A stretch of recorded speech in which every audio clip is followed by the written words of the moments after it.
willingness to accept responsibility, and I hate responsibility. Hate it. No, that's true. But in seeking to avoid it, I've incidentally developed qualities of discretion, self-containedness, and minding my own business that have rendered me peculiarly liable to promotion in the legal profession. The law has wafted me through, so to speak, and here I am a judge, you see. Mind you, the social trappings can be irksome. I'm not sure I altogether enjoy occasions like this, for example, but then my wife finds it amusing.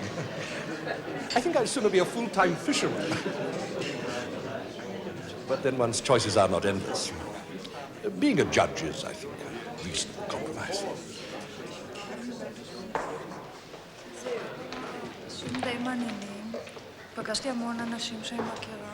Heather, do you practice that smile in front of the mirror, or is there some device for locking your jaws? Kitty, my good woman. I didn't expect to find you here. Why the hell do we do it? How are you? Fine.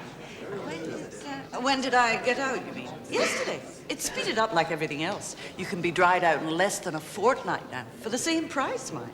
Look, do you think you ought to be doing this again so soon? That's the whole point. That's the difference between the nursing home and the Grassmarket doll's house. The nursing home gives you the stamina to carry on. Incidentally, the flowers were lovely, as always. I'm glad. Only don't send any next time. That sort of sympathy makes it less of a punishment. And, well, if I'm going to make it work, I've got to go on believing I'm a bad girl. Anyway, I asked you a question. I said, why the hell do we do it? But it's all right, I know the answer. You do it to preserve Gilbert's illusion that he does it to please you.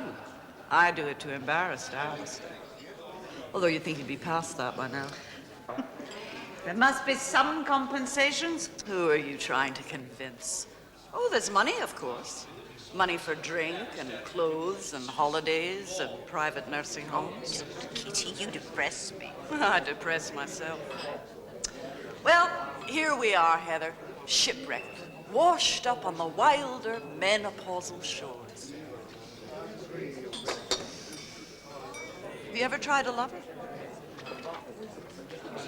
I did once. My 39th birthday it was. Oh, I remember that one well. I took up with Alistair's junior. You never told me. I never told anyone. He turned out to be just like Alistair. You know, he even used to swing his legs over the side of the bed in the morning and say, life, life, life, just like Alistair. Now, you could have done a lot better in that direction than me. You at least always looked good. Does that boy at Fenner still do your hair? That boy? Yes. He's left Fenner's, though, set up on his own. Yeah, he does a good job, I'll give him that. When he needs the work. Do you think he'd do mine? Well, it's rather a dreadful shop. It's messy, you know, they don't sterilize things. And there's cat. 2 weeks ago, I was watching little red things crawling out of the nursing home curtains. You don't seriously think a spot of dirt's going to bother me. And as for the cat, well, since it's a real cat. Sounds a rather unlikely place to see you, though. It's my boat home, Kitty. It's the most undemanding place I know. Just for the moment, it's got to be private. Right. I'll keep up. Come on now, Heather, Kitty. Do your bit. Circulate. How's the sciatica, by the way, Kitty? Alistair told me. Your spell in the nursing home. Now, what about that nice professor of jurisprudence from Arizona? He's just like Robert Redford. Put his hand on my arm just now, and well, I can tell you. Sorry, Esther. I have to go and rest my sciatic nerve. You really should try and fight against it, you know. And I'm surprised at you, Heather. You know what it's like to serve on a committee. Remember her at school, wetting herself in the Scots Bluebell tableau. That was you. True.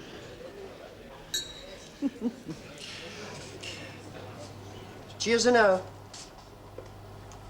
Ah, and how's it been then, Mrs. Neilson? Fine, thank you. Stayed in all right, eh? Yes. Well, I'm not too happy about those sides myself. We'll have a fraction off, okay? Whatever you say, Terry. Fine, then I'll get Delia to shampoo. But, just watch her, Mrs. Neilson. She's got the huff this morning, I did tell her to get her fingernails cut yesterday. We'd a woman in here with a bleeding scalp. Well, imagine that. I told her that's the way you lose business, and I can't afford it at this stage. Delia, shampoo! Would you like to come over then, please? Yes. Just take this one in the middle. There. Well, what do you think of the way we fixed up the salon, Mrs. Neilson? Not bad, eh? Coming on. We've a long way to go, I know that. We've got a guy from the art shop doing blow-up photographs of, like, combs and brushes and blow dryers. And we should finish the painting this weekend, if Delia's in the mood.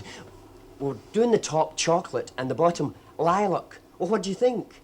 Oh, of course, it's not Fenner's, but, well, it'll do me for a start. Oh, it's a shame about the plant, eh? I think that was a cat scratching in that in the soil. Perhaps you should let him out more often. I know, but it's the mice. They're as big as rabbits here.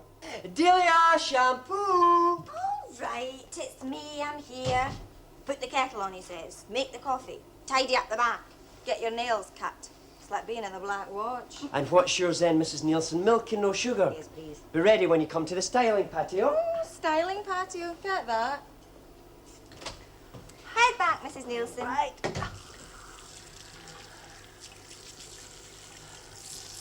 Watch all right for you. Yes, thank you, Delia. Here. He's got the half this morning. Terry, have you noticed? He's got a fistful of bills in the post and there's no going near him. He's worried. It's only natural starting out in business for the first time. Well, James, I'm worried too. My mum's after me to pay more of my keep. Oh, I could manage that in the last place I worked. And I've still got 2 instalments to go on my suede coat. He knows that. Here. Big night tonight, eh? Again? Lucky you. You get out an awful lot. Yes, too often. Couldn't be too often for me. And for the bright lights. Well, you're young. Not for long, though. That's what I tell Terry. My youth's draining away. I mean, I'm 18 and the only action I see now is a quick drink after work if I'm lucky. It's not as if I've got a ring to show for it, let alone a deposit on a house. He's put the engagement off twice. You're anxious to get married? Well, it's got to be one thing or the other. I mean, if you're getting nothing now, you've got to have a future. Something definite. Something there. That's how I see marriage anyway.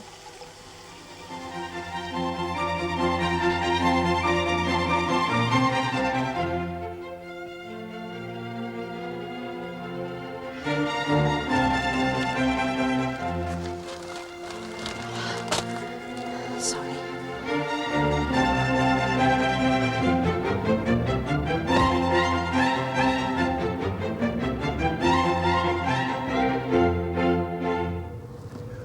Well, I must have a word with those chaps about that conversion.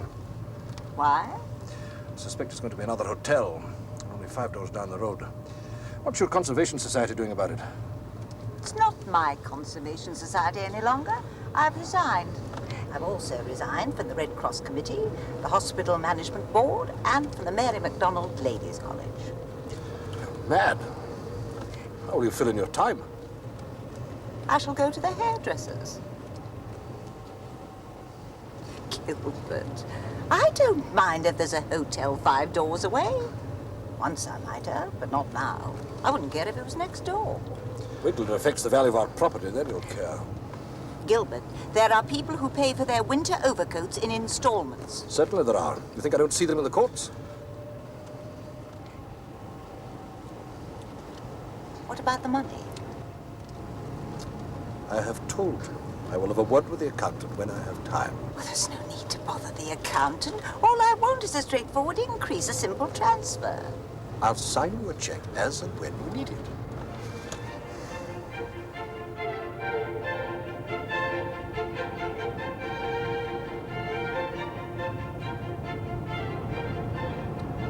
I see your friend Kitty's back in circulation again. She used to be our friend. Poor Alistair. You think he suffers? Of course he suffers. The woman's a buffoon. Costs him a fortune, too. Well, I dare say he can afford it. He's even more successful in practice than you were. he is. But then he has to compensate himself somehow, has he not? You think Kitty wrecked his career? She prejudiced his chances. She's been damn near in court herself a couple of times. So he could have been up there on the bench with you? Certainly. He's a very able man, held in the highest regard.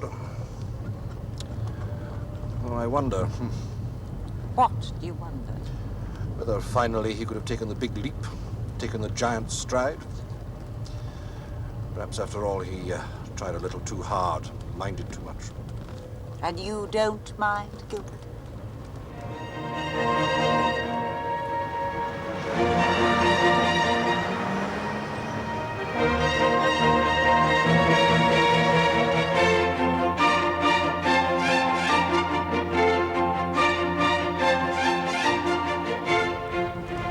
Are you well today?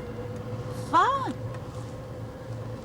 I find Kitty illuminating. The older I get, the dearer she becomes. I can see you're determined to be perverse this morning. Another mood.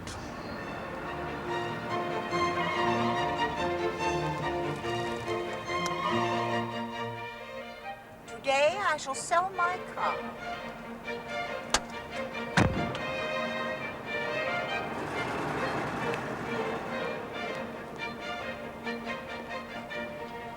I suppose we must observe the formalities and call it a loan or an investment. You wouldn't grant me the grand gesture. No, I'm sorry, Mrs. Neilson. I just could not take it, not even as a loan. Terry, you really must learn to be more businesslike. That's true, Terry. It's true, or you'll never get on. When you're properly established, we'll make proper arrangements for the repayment of the loan.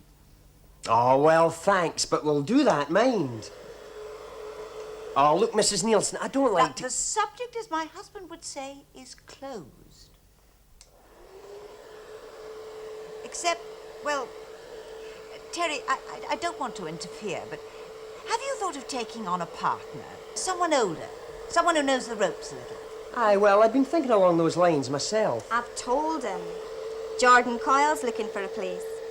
Well, he's leaving Maison Andrew because the head stylist got his knife into him. Double books his clients and lands him with the explanations. Terrible. He's flashy. He's a great know-all. He's got a big following. He does all the doctors' wives. They'd come here after him. I have got a big following. You did have. It's dwindling. They take one look inside here and go back to Fenner's. Oh, I'm getting it fixed up, Delia. Faster now, Mrs. Neilson's major investment. Then you can invite Jordan Coyle and his doctor's wives too. And where is Mrs. Neilson's coffee then, Delia? Milk and no sugar. I'm getting it. And another thing. I think chocolate and lilac could be a big mistake. I've always thought so. What's she saying? What do you think, Mrs. Neilson? What about the chocolate and lilac? I think chocolate and beige, Terry. Aye, well, that's what I meant, really. A sort of beige. Try to preserve the atmosphere. It's otherworldly. Oh, aye. Oh, here, Mrs. Neilson, if it wasn't for that money, I don't know. Well, Delia was threatening to go. Delia's feeling the strain. Oh, you're telling me. She'll not give me a break. I take her for a drink after work and it's double pernos all the way. Well, double pernos and me with this round my neck, I don't know. Well, you're both young yet. I've got a nephew about your age just about to start 3 years of kicking up his heels in college. Have you ever had time to be irresponsible, Terry? Oh, not me. Well, mind you, I'm not bright. Well, nor is he, very. But I've not been at school since I was 12. Oh, you could manage that in my school. You could just fade out gradually till they couldn't be bothered checking. It was a terrible place, that. There were belts flying every minute, and a right first-class sadist dressed up as a geography teacher. One day, after he'd had a go at me, I said to myself, Terry, you've got all you need out of this. Now it's up to you. And that was it. What then? Sweeping up in a crummy barber's at the Haymarket, doing his messages. When it was legal, I got a decent suit and I landed the job at Fenner's. Well done, Terry. Oh, it was nothing special. Oh, here, it's a funny thing about that geography teacher, though. Looks as if he's going to get what's coming to him. Seems he got done for assault a while back, losing his temper and going crazy with the belt. He drew blood. His appeal's coming up soon, and am I praying that he gets the thumbs down? Well, there's an article about it in today's paper. Can I see, Terry? Ah, of course. There you go. The implications for our education system. No sugar. Mrs. Neilson? Leave it a minute, Delia. She'll not mind. Mrs. Neilson, could I practice manicure on you, please? See, I go to these evening classes. Oh, yes, yes, of course. Thanks. Big night tonight, eh?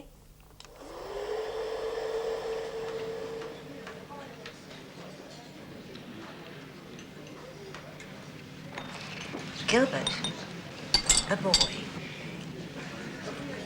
What boy? That boy in the assault case. Well, He gave a very good account of himself at the first trial. keep your voice down. He hid another boy's jacket. As a joke. So he said. But it looked more like theft. He was flogged, Fred. The wheels on his back were there for weeks. Teachers have an impossible job, in that type of school especially. You've no idea. This is an improper discussion. Yes, husband and wife. Will you hear the appeal? I am one of 3 judges. But your word would count. Not a melodrama, suddenly. Heather, we've never discussed cases before as a matter of principle. I'm interested. I've become interested. That is because you've deliberately cut yourself off from interests of your own. Interests? Time savers, you mean? Activities appropriate to the middle-aged wife of a very successful and rather rich professional man. Rich? Why do you say rich? We are reasonably comfortable. Just. Incidentally, what happened to the money you got from the car? Gilbert, I know as well as you do that the law is open to interpretation. What governs your interpretation? My ability, my training, my experience. Well, Well, is that all you have to say? certainly. Why do you put me off with a simplistic explanation? Simplistic. Where did you find a word like that? You've been reading books again, eh?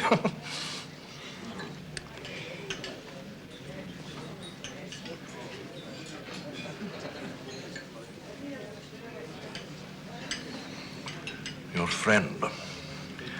You'll be inviting her over to join us. No. I shall join her at the bar, and I'll see you later. You do.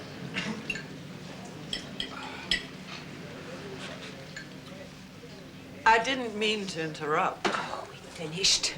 Brandy, please. Do people actually eat in the middle of the day? You should eat more. Oh, that reminds me, Heather. By some oversight, you seem to have sent Alistair and me an invitation to dinner next Friday. No oversight, Kitty? Thank you. I want you to come. Nobody's asked us both to dinner in 10 years, not even you. In fact, I had the impression that all our little hen parties were as much as Gilbert would allow, seeing he thinks I should be in a reformatory.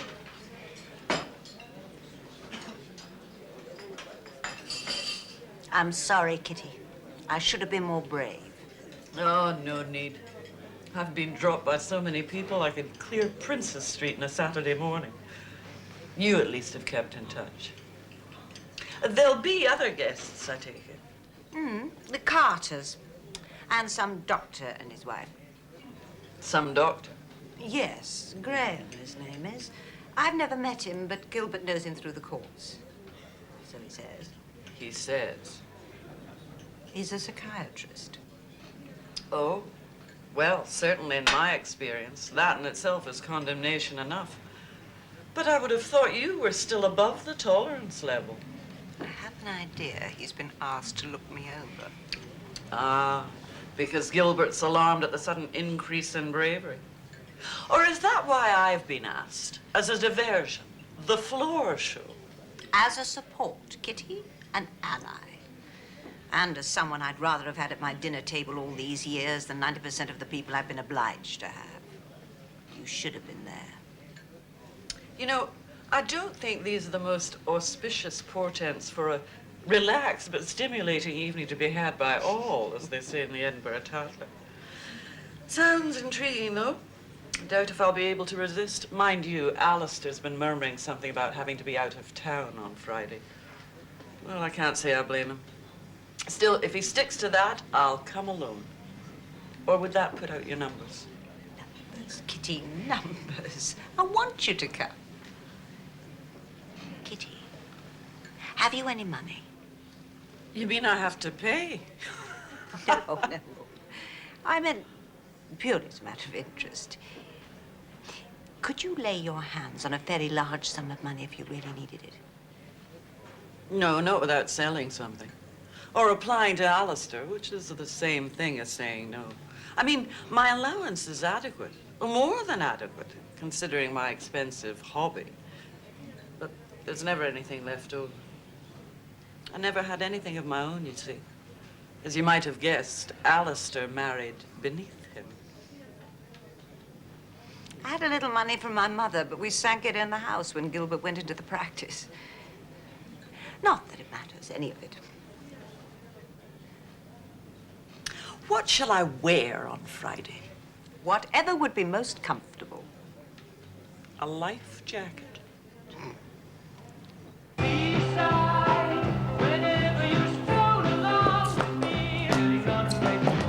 Didn't know you got a floor show as well, did you? See that? He's got medals for it. Awful versatile. I'm doing. Oh, God. It's a different place with them around. Fully booked for a week, we are. Milk and no sugar, Mrs. Neilson. Thank you, Jerry. Oh, you know that? Here, look at this. Here's a mark on my new mohair jacket. It looks like that copper rinse. It shouldn't be so handy splashing it about, Delia. You've got to be neater in your habits, I've told you. Sorry, Jordan. You've got to be sharp in this game, meticulous. And grooming is of the essence. There are 2 shampoos and 3 comb-outs waiting, Delia. Relax, Terry. I'll start the shampoos myself. I'm not proud. When I've got my spare jacket on, that is. Well, Terry? Well, I'm not saying it wasn't a good thing, Mrs. Neilson. Well, it was necessary, it was inevitable. But I think he's rushing us on too fast. I mean, well, this is okay, but there's clients going out here looking right grotesque. He shows him a picture in the hairdresser's journal and says, you can look like that, no bother. Well, as long as they don't complain.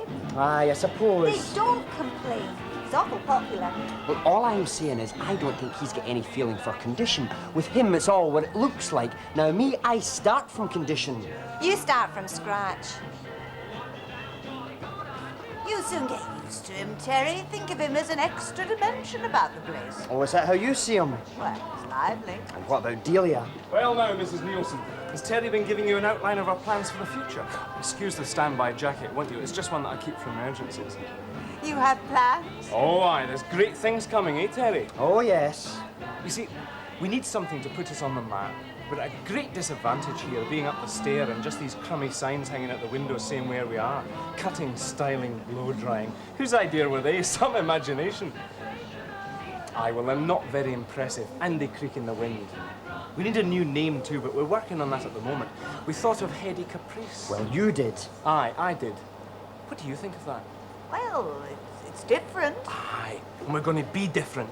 You see, we aim to attract the sort of woman who has her hair done on impulse, has a caprice, a whim, money no object. You get that? But the major Look, thing... it's running before we can walk. Will you let me finish? It's pie in the sky. Terry, I'm talking.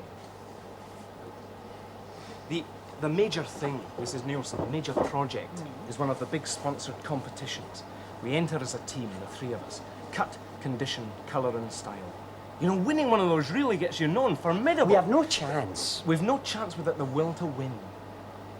Our only problem at the moment is finding a suitable model. Well, what about Delia? She's a pretty girl. Well, the rules say a team of 3 plus a model. Actually, I've got my eye on a girl croupier at the Ace High Club. Do you know that place? No. Aye. I did her a Moonstone Highlight Autumn Dawn rinse after some Burke pulled a bad bleach job on her. She's been grateful ever since. They're a good class of girl, those croupiers, eh? I expect so. Oh, aye. Good brains as well. Can't afford to miss a trick in that job. You have a design? I'm working on it. Look, are you supposed to be shampooing? There are 2 clients sitting there. Easy, Terry. They're not bothered. They're enjoying themselves. These young doctors' wives like having a wee chat at the hairdressers, don't you, ladies? Of course you do. Anyway, Delia's coping. I'm coping. Ah, we so. Here, I tell you what, I'll buy you a triple Pernod after work. Oh, thanks, Jordan. Thanks a lot. I feel romantic. Can He we had the do cat it put again? down, Can too. we do it again? Well, perhaps that was for the best.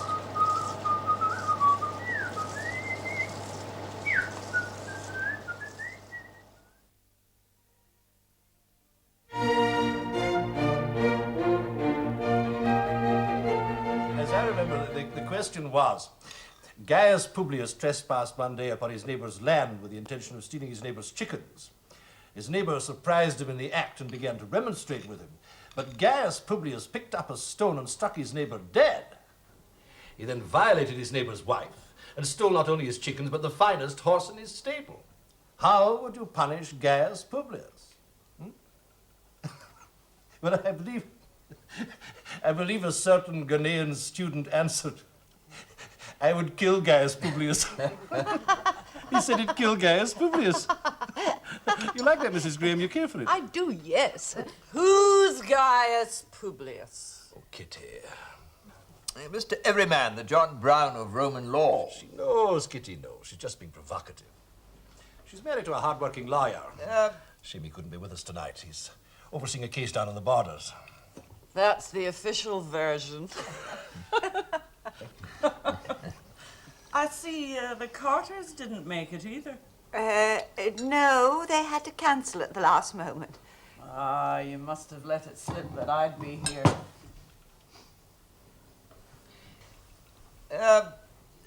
It is remarkable, though, how specialized we become in our own particular field, and how we will assume, baselessly more often than not, an understanding of what we consider as most elementary principles in every member of the lay public. Poor us, misunderstood wherever we go. Psychiatrists more than most, perhaps. No one, it seems, sees my function as I see it myself. How do you see it? Tell us your function. To relieve distress. Distress as you perceive it, or distress as your patients describe it? Both. Mainly the second, of course. I mean, I don't go out and trawl for custom. No, of course not. But there are people who disrupt their own lives and the lives of those around them who sometimes, perhaps unwillingly, are referred to me. What kind of a euphemism is referred? Are persuaded to see me. And more often than not, they too, finally, will admit to experiencing distress. Oh, well, I think we'd all admit to that. Then it becomes a question of semantics. Semantics? Oh, semantics. You're about to raise a question of professional judgment. All right, there's always a question of who judges the judges. Gilbert must have to deal with that too frequently. In that case, I can only point then to the whole corpus of my subject, to my academic discipline. Quite right. And I point to the law. Now, it may surprise you to hear that I do not really regard myself as an intellectual. Ah, Gilbert. No, not really. No, I don't. In fact, I've been through 5 psychiatrists. I was speaking. 6, if you count the poor sod at the nursing home. He trembles more than I do. You should see us shaking hands. And not one of them has succeeded in locating, let alone relieving, my distress. Yes, well, of course, I don't know what your problem is. You don't have to be a psychiatrist to know what my problem is. Yes, well, I don't know the details. I suspect that Kitty has begun to enjoy her distress. Yes. Do you, Gilbert? Do you suspect that? What do you think of the new exhibition of Scottish landscape painters, Mrs. Graham? I know you're interested. Why did you sell your car, Heather? What? Now, don't lose your nerve. Tell us why you sold your car. She's about to buy a new one. Are you? No. Nonsense. You can't get about without a car. Well, I've managed perfectly well for the last 2 weeks. I walk. There are buses. Anyway, I can't buy a new car. I've spent the money. So you say. But I have. On what? Let's not hear that ridiculous story now. But it's true. Fruit machines? A gigolo? It's simply Heather. that. What would you say, Graham, about someone who suddenly begins to act in a bizarre and destructive fashion? Who starts suddenly working to undermine a structure that has fulfilled its function excellently for many years? That might have almost been Alistair speaking. What would you say, Dr. Graham, about someone who, from a position of strength, largely economic, but with considerable social backing, establishes a small-time dictatorship under the impression that he's creating a structure? think perhaps we'd better make a move. If you must, Dr. Graham. Of course, you will not make a move, Ian. You will not leave my dinner table. My wife wishes you to stay. Pay no attention to her or her friend. I don't know what's happening with this chaos, this disorder. People drinking, letting themselves go, selling cars, disrupting meals. It's everywhere, this kind of thing. Now let us be calm. And let us have the cheese. Bring the cheese to the sideboard. You get it, Gilbert. You're nearer. Certainly. I've no desire to make an issue of it.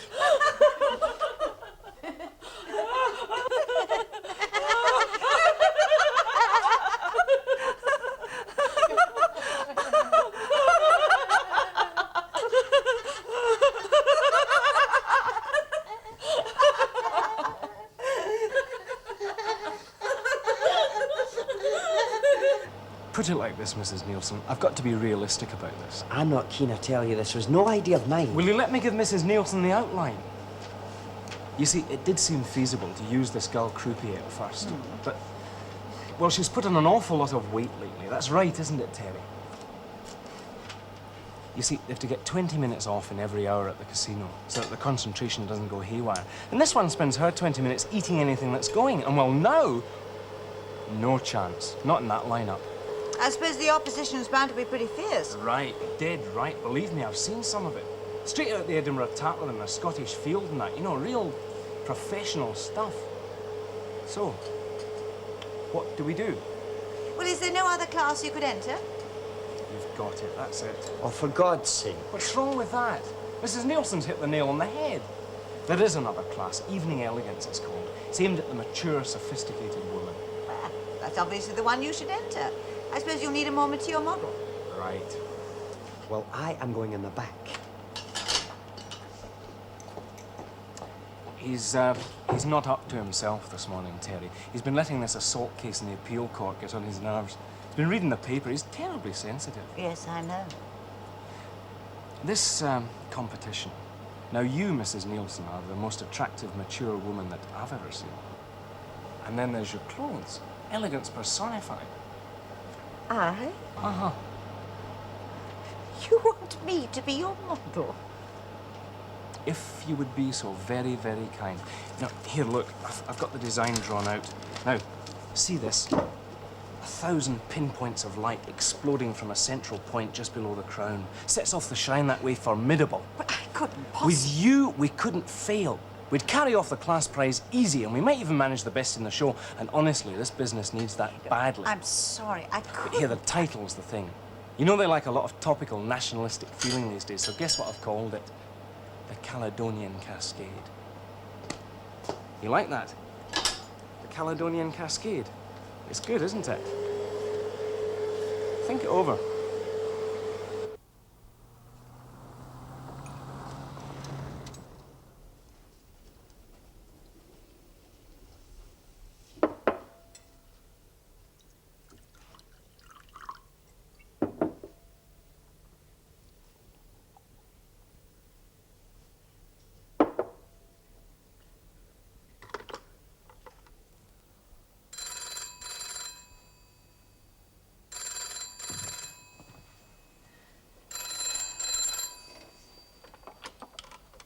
Heather Neilson.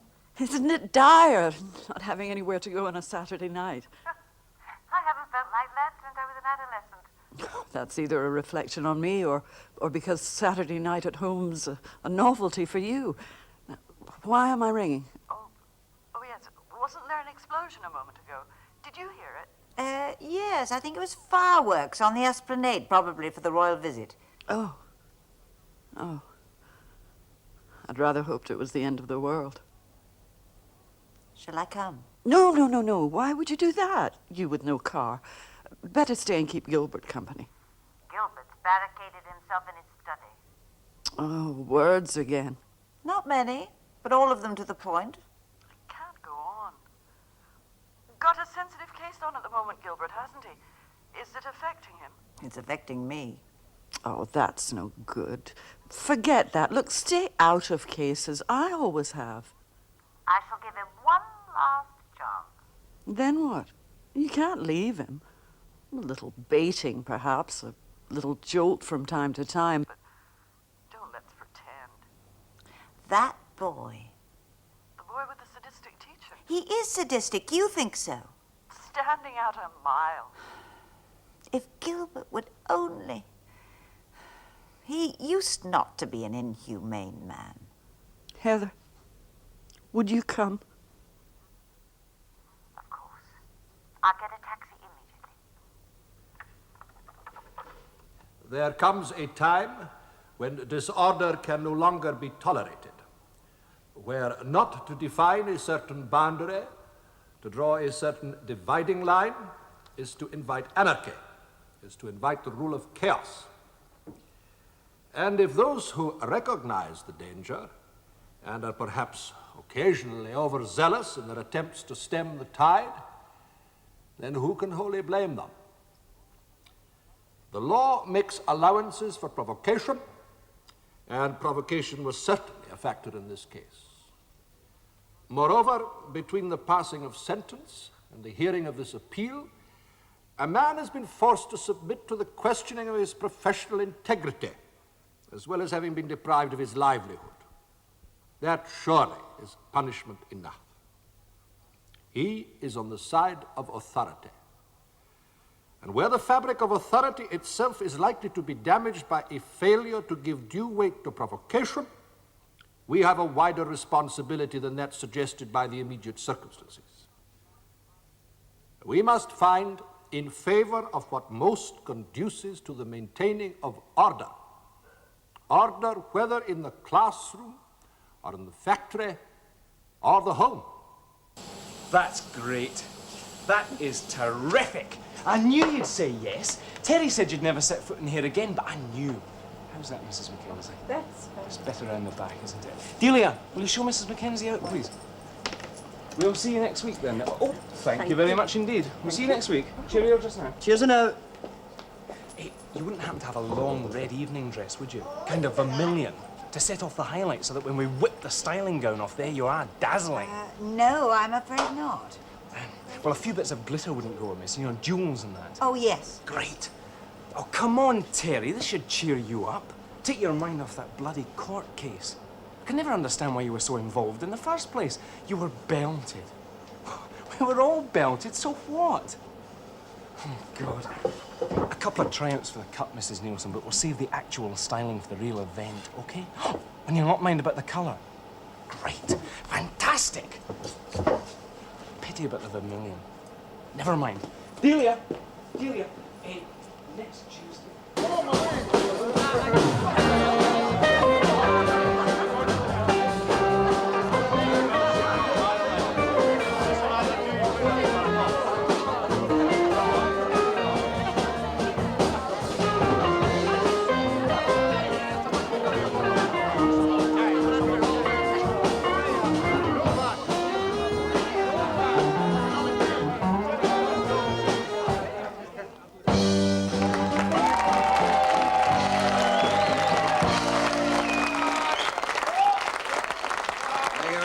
Thank you very much, ladies and gentlemen. You're too kind, but I deserve it anyway. This is your host, Rikki, interrupting the dancing once again to continue with tonight's lineup for the big titles in Scottish hairstyling expertise. This is the competition which brings together the tops in hairstyling with the tops in hair care preparations, ladies and gentlemen. Petronella shampoos and rainbow rinses. Scientifically, I may say formulated, but let's not bother about the chemistry. Let's get on with the show. Here we are, left with three lovely winners from the individual sections.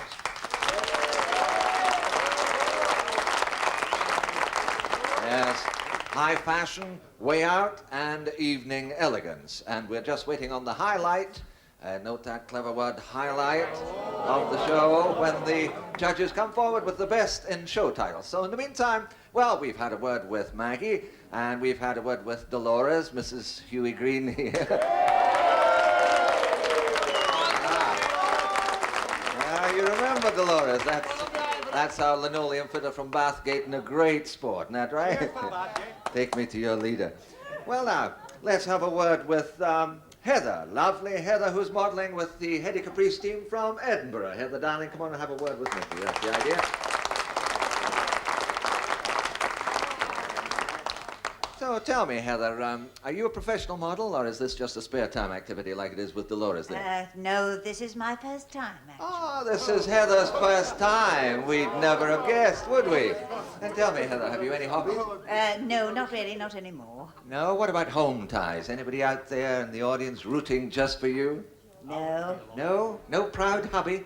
What does he do, by the way, your old man? He's a High Court judge. He's a high... Did you say a High Court judge, Heather? A law lord? Yes. But does that make you a lady, Heather? Yes. Lady Heather? Neilson. Well, how about that?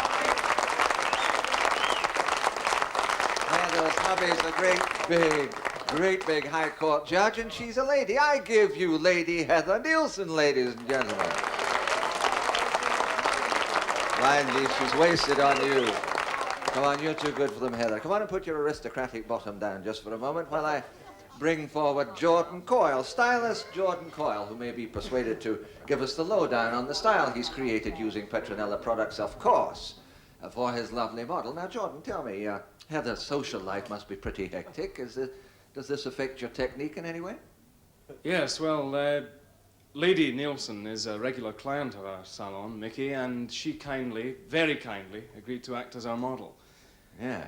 Well, let's go and have a closer look at it, will we? Oh, it's very nice indeed. Jordan, very nice. Excuse me, Sonny.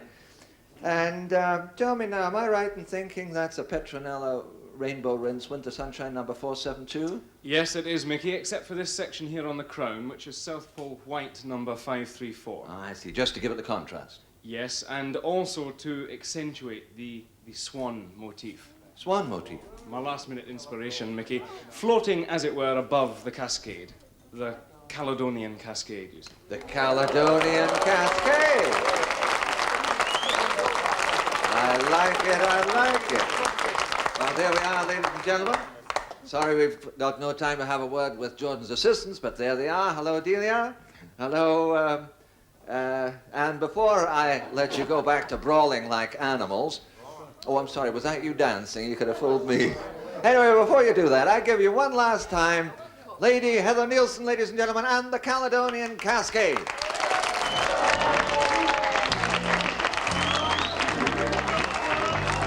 Hey, look, check that story with one of the press boys. They'll know it is true.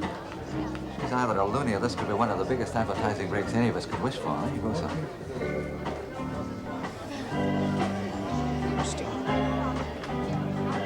Okay, spray, come on!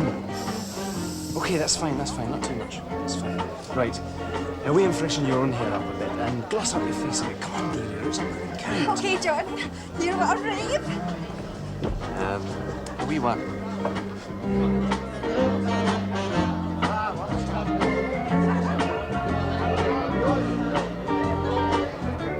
Just let me tell you what's going to happen. Any minute now the judges will give me the name of the winner, right? I'll go forward and announce them. As soon as I've done that, you make sure that Heather gets as much light as possible and the photographers get up close, okay? You mean we're going to win? Come on. If she's genuine, you're going to win.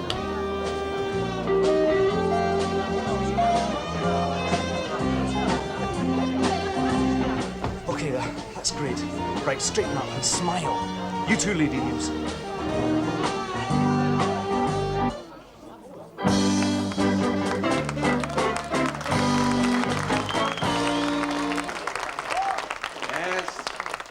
Here we are, the moment you've all been waiting for, ladies and gentlemen. Before I read out the winner, let's take one last look at the very best in Scottish hairstyling. None of that wonderful work possible, remember, without Petronella products. And there they are, the three beauties. Sad that two of them have to go down, but that's the way it's got to be. And now for the judge's decision, which I believe was unanimous. And here it comes. Best in show, as well as our evening elegance winner, is lovely Lady Heather Neilson from the Heady Caprice team in Edinburgh.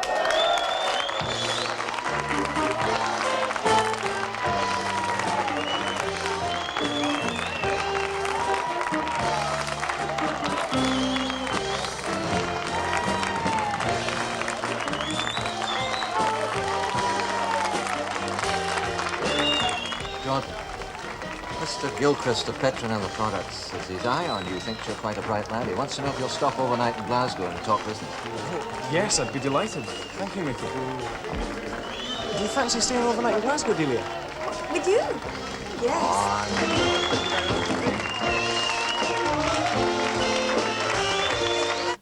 It is a highly respected Scottish newspaper. It's a self-important rag. It is read by every intelligent member of the community. It was not generally known that hair-styling is one of your interests. People think you're unhinged. You are unhinged. I cannot imagine what you thought you were doing. Try to imagine. If we said you were going away for a rest, perhaps. A man I spoke to last night offered me a contract for some photographic modelling. Very generous terms. Enough to set Terry up on his own. Now Jordan's bound to pull out. Terry, Jordan, Mickey Mulrine. Of course, if you prefer it, we can be divorced. But I don't think that's what you really want. Not, of course, for the noblest of reasons. But on the whole, I think you prefer it if I didn't go. Is that so? Yes, of course. And I'd prefer to stay. On the whole. So, we'd better begin talking. When you're ready. The ceremony, the reception this afternoon. Will you go like that? Oh, yes. But you needn't. I mean, you always say you only go to please me. There'll be royalty present. Well, that doesn't matter. I can make your excuses if you be uncomfortable. I ought to be there. No, Gilbert. You want to be there. You don't attend these functions on my account. You enjoy them. I don't. You enjoy them, Gilbert. Did it never occur to you that you may have inflicted undeserved pain? Not at the time. I was half asleep in another world. And now I shall make it up to him. Terry? Where are you? Terry? Are you all right? You fooled us, eh? You had your fun with us. And it was your old man did for that laddie in the court, too. Well, it's not another world. It's the same world. I know.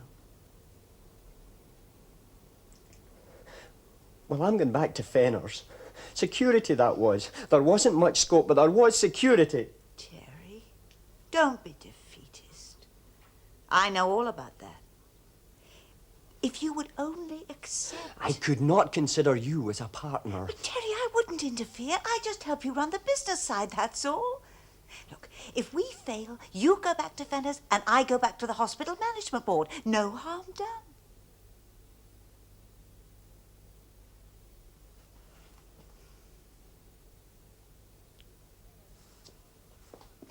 I'm well out of it with her anyway. Double pernos. And they'll soon catch on to him too. All flash and no depth. Well, that's him.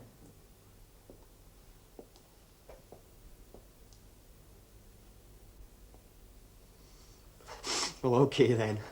I'll give it a try. Good. Oh, but here, are you going to let me comb that through before you're seen in public? Should I?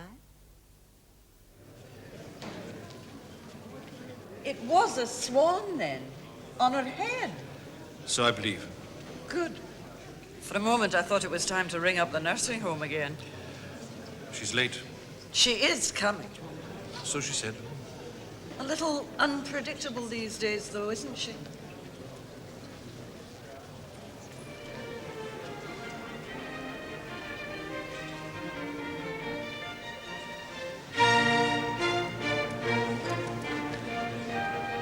Kitty, Gilbert?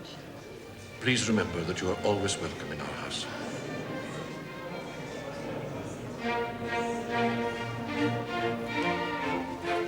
You need a job. So do I. A job? What job? Reception. Heather, Kitty, again. Come on now, hurry up. They'll be here in a minute. I'm sorry you're not displaying the new hairstyle, Heather. We were just wondering if it had anything to do with the World Wildlife Fund. It might have been me in the Scots Bluebell tableau, but it was definitely you in The Princess and the Pea. True? True. You know, I sometimes wonder if Alistair understands how very, very sorry we all feel for him. I'll tell him when I find him.